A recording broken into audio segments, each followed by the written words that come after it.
Welcome to Skate World. In this series, I talk to local skateboarders and what they bring to community, how they've seen the community grow and be nurtured in the years that they've been skateboarding, and also talking specifically about the local skate parks, and one in particular, Kenora Courts. Kenora Courts started around 2 years ago.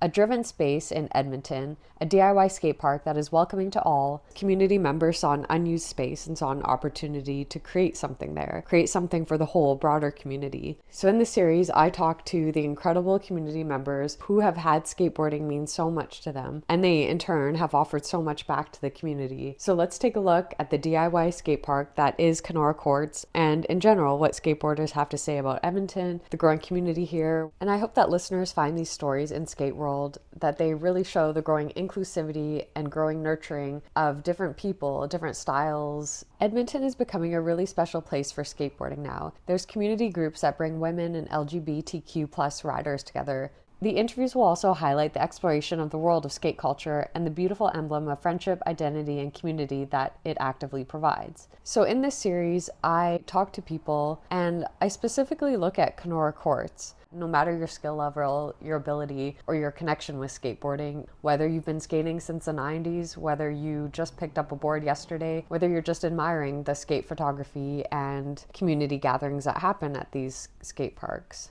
everyone's story is important. And I hope that Skate World shows that. So let's jump into today's story. What I can see that has changed so much nowadays is the barrier to entry is so much lower. Skateboarding's become this kind of worldwide activity, and there's people from all different walks of life learning how to skateboard, and I think there's a lot more gender parity in skateboarding. There's a lot more gender expression in skateboarding and unique types of skateboarding. It's not just that you have to fit this certain mold to be considered a skater. My name's Krista. We're at the Kenora Courts. It's an amazing little spot here in Edmonton. I started skating in 1993. I was about 13 years old at the time, and I was drawn in by a couple things. First thing was the Powell Peralta skate videos that came out in the 80s. That was really inspiring to me. Seeing skate magazines, buying them from the 7-Eleven, and just kind of seeing what people were out there doing. And eventually I worked up the nerve and saved up the money to buy my own board, and I went to a local shop in the city called Plush. It was on White Ave and upstairs at the time, and went in, picked out a board, and just never quit. At first I started skateboarding with my little brother. I quickly felt like I had more interest in it than he did, and I kind of got together a little group of friends and we'd skate together a lot, and they were the ones that probably supported me the most and helped me learn a few things and made me feel welcome at the time. Being a female skateboarder in the early mid-90s was a little bit challenging. There was not a lot of people out there, a lot of role models, so it was awesome to be able to have people that kept pushing me to continue with it through the years. Eventually I met some other female skateboarders that really inspired me and kept me going, and slowly built my little group that kept me going. Originally, our skate parks were the streets, occasionally the parking lots in the wintertime when we couldn't skate the street. You get kicked out of there really fast, which was a lot of running. There was a lot of running involved. As I got a little older, friends would rent a warehouse for the winter and build some ramps, and we'd have a little spot to skate in the wintertime. Skate parks, as people know them now, they were non-existent here in Edmonton until the late 90s. When we got our first skate park, it was actually in St. Albert, and everybody went there. It was the spot. And slowly we started getting park after park in the city, and it's expanded to what everybody sees nowadays. It's changed quite a bit. It used to be a very, very niche activity, and there was a lot of people involved in it. It was very sacred to them, and you had to kind of fit into a lot of aspects of it to be really, really welcome. So things like just showing up with your skateboard at a park and not skating was like unacceptable. If you couldn't ride your board properly down the street to get to the skate park or the spot, that was unacceptable. You know, people were called posers if they didn't fit into some certain standards. And being a girl at the time made it a little bit tougher because there's not a lot of examples out there, and there was some people that were downright hostile towards me. It was tough, and what I can see that has changed so much nowadays is the barrier to entry is so much lower. Skateboarding's become this kind of worldwide activity, and there's people that are from all different walks of life learning how to skateboard, and I think there's a lot more gender parity in skateboarding. There's a lot more gender expression in skateboarding and unique types of skateboarding. It's not just that you have to fit this certain mold to be considered a skater, which is so cool. It's really cool.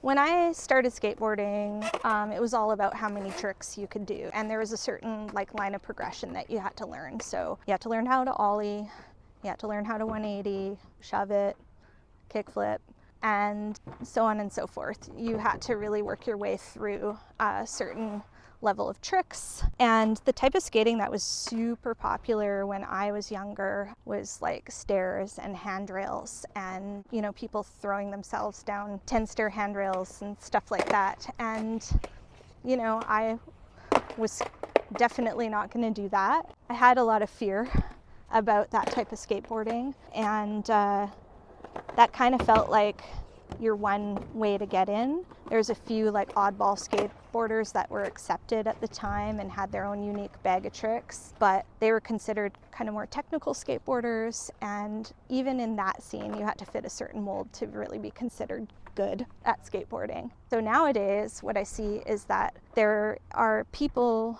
doing tricks and things that would have been made fun of back in my day, and people are celebrating that. They are mixing old school tricks. Transition is back.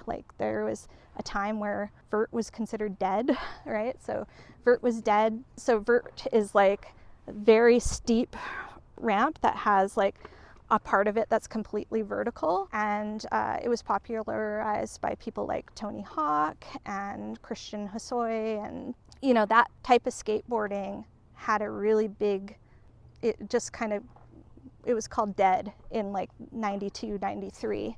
And that's when I started skateboarding. So at the time, even Tony Hawk became a street skater and had street parts in his videos for his company Birdhouse.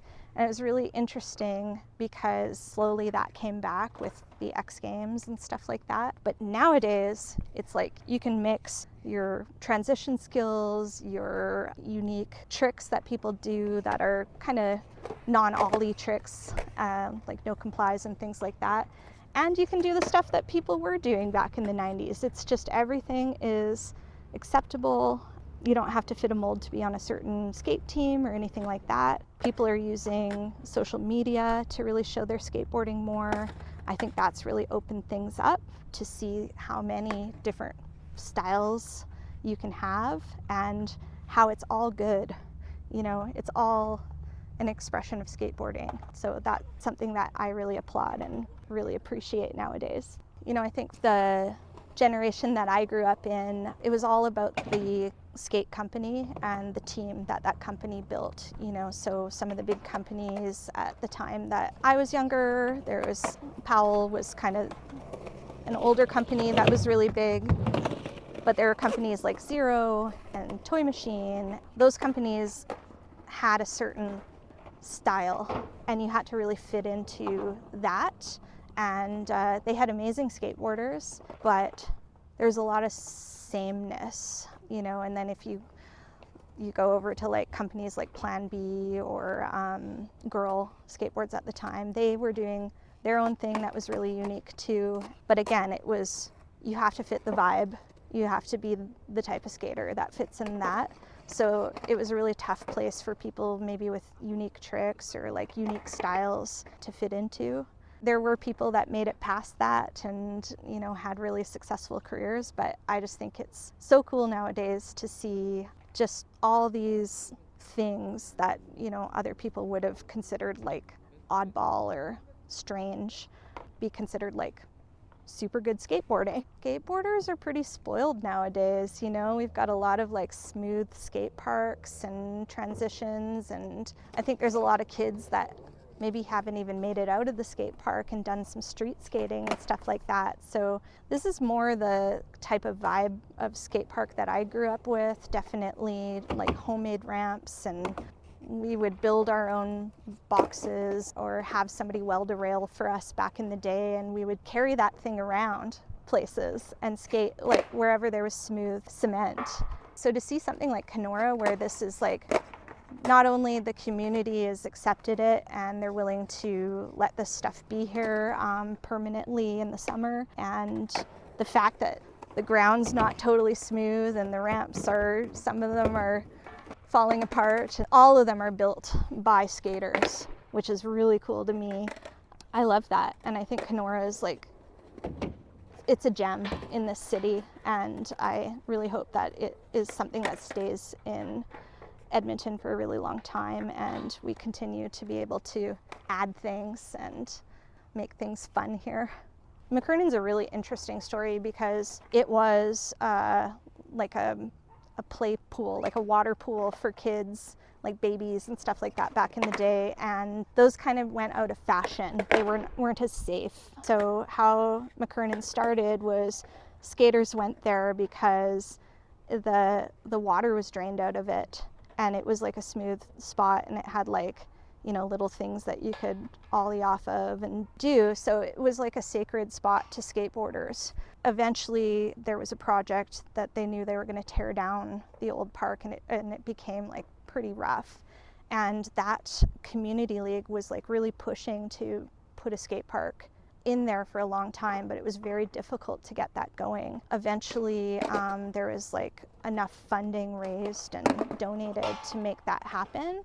You know, it still is like a city funded, although a lot of skaters raise money for it, park. This is like a totally different thing to me. This is like somebody said you can use this old tennis court and basketball court and just like throw some ramps in here to be free and do your own thing. This is like real skateboarding to me, actually. I think it's really cool. So these community leagues have a little bit of like freedom, just like they would to like build a playground or, you know, or let people play street hockey in the summer. It's just this like, there's all these tennis courts in Edmonton. This could be something that could happen in a bunch of communities too. And it would be cool if other communities considered having something like this. But the fact that we have even one of these is pretty awesome. Growing up, there wasn't a lot of gender parity in skateboarding. I'd say for like every 100 guys, there was maybe one girl skating. I didn't see a lot of like different gender expressions, you know. If you were meant to be accepted in the scene, you had to dress like everybody else, or people would consider you really weird and you might get harassed. So the fact that I'm seeing more women skateboarding, girls skateboarding, I'm seeing trans athletes out there, and you know, that's like a confident way to express yourself out skateboarding, and everybody's cool with it. It just means so much to me. It's so much more welcoming, it's so much more open, you know, and I think skateboarders have always been, to an extent, pretty accepting, but the world's changed a lot in the last, you know, 30 years that I've been skateboarding, and I just love that skateboarding's on the forefront of being open about gender expression and welcoming all communities. I think that Edmonton, with different kind of clubs and different kind of like, you know, there's the Tigers, but there's also like groups of people coming together and skating together and making videos and posting stuff online. Everybody in the scene is just like, this is awesome, you know, and a lot of the skaters that I know that have been kicking around as long as I have been are really stoked. Maybe they wanted it to be that way all along, but there wasn't a way. Everybody was just trying to fit in, and now fitting in is just like being yourself, which is really, really cool. It's really neat. I see a lot of the skaters that I grew up with in the scene, or we've crossed paths over the years, and it's really awesome to see. I've followed some of the stuff that's happening with the courts and seeing, you know, Matt and Bob and some of the, and Dave Bloom and some of these skaters that come together and like make stuff happen here, and I applaud them for doing that. You know, these are people who've gotten a lot from the scene and they've given a lot to the scene, which I really respect. I'm so grateful for what skateboarding's given me over the years. You know, it gave me, you know, a lot of confidence, a lot of self-esteem. I know I'm talking a lot, but I'm a pretty shy person by nature. It was just something where I just really felt like I could be myself, and I even got a husband out of it, so I'm feeling pretty good about that. No, I'm just gonna skate around here and try my tricks. Everybody knows I do shove-its, I do no slides, I kick around and have fun at the skate parks. I hope these Skate World interviews serve as an inspiration point of how you can get involved in your community, have a great idea, small or big, and just take the steps to make it happen. Again, whether you've been skateboarding for a day or many, many years, your story is very important, and thank you to everyone who shared. Thank you to the Edmonton Heritage Council for supporting this podcast series. Skate World looks at a local DIY skate park that is very important in the community. Thank you for realizing these stories are important to tell. I hope this series offers you creativity, inspiration, and a sense of community connection.